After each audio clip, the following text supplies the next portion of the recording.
Arratsaldeon, gaur Federico García Lorca jaio zela 120 urte betetzen diren egunean, txalorezko arimadunak, argirik gabeko gizonak, Altsasuko egun sentia oztopatu nahi izan dute.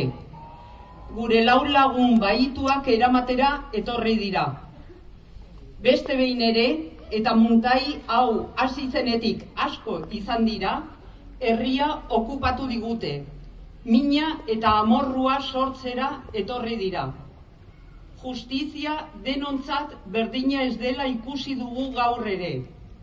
Kasu batzuetan fiantzak edota askatasuna, gurean atxiloketak eta kartzelaratzeak. Gainera, ihes egiteko arrisku baten aitzakia erabiliz, denok argi eta garbi dakigunean ez dagoela horrelakorik. Indar eta okupazio erakustaldi bat eman nahi izan dute.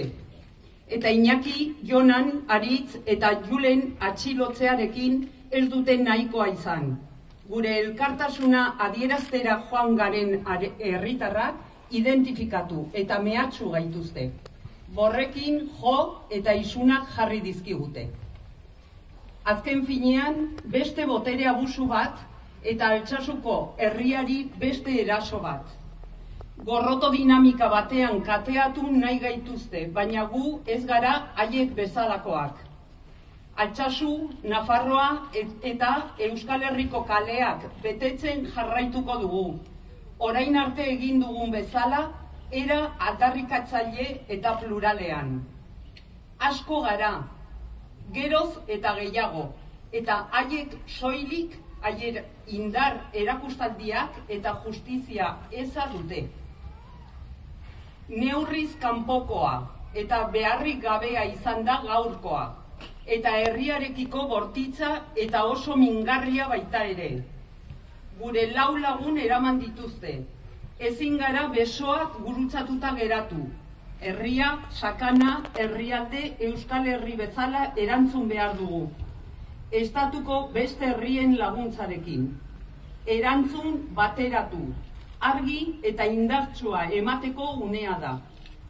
Gaur bertan, Altsasu guztiari dei egin diogu 8:00 deitu dugun manifestazio zaratatsuan parte hartzeko. Eta Nafarroa eta Euskal Herriari ere ahal duen moduan kalera ateratzeko. Eta datozen egunetarako eragile politiko eta sozialei, baita herritarrei ere, haien esparruetan mobilizazioak artikulatzeko deia egiten diegu. Injustizia honen kontra dagoen herria beste behin ere kalera atera behar da, krudeltasun erakustaldi honi aurre egiteko. Justizia gogoak elkartzen bagaitu, ekainaren 16an Iruñako kaleak betetzea dagokigu. Pertsona solidario eta aldarrikatzaileez osarturiko olatu izugarria sortuz. Min asko egiten ari digute. Zuen babes eta elkartasunarekin soilik gainditu dezakegun mina. Mobilizazioetan ikusiko dugu elkar. Utzi pakean Altsasu. Atxilotuak askatu. Altsasukoak aske.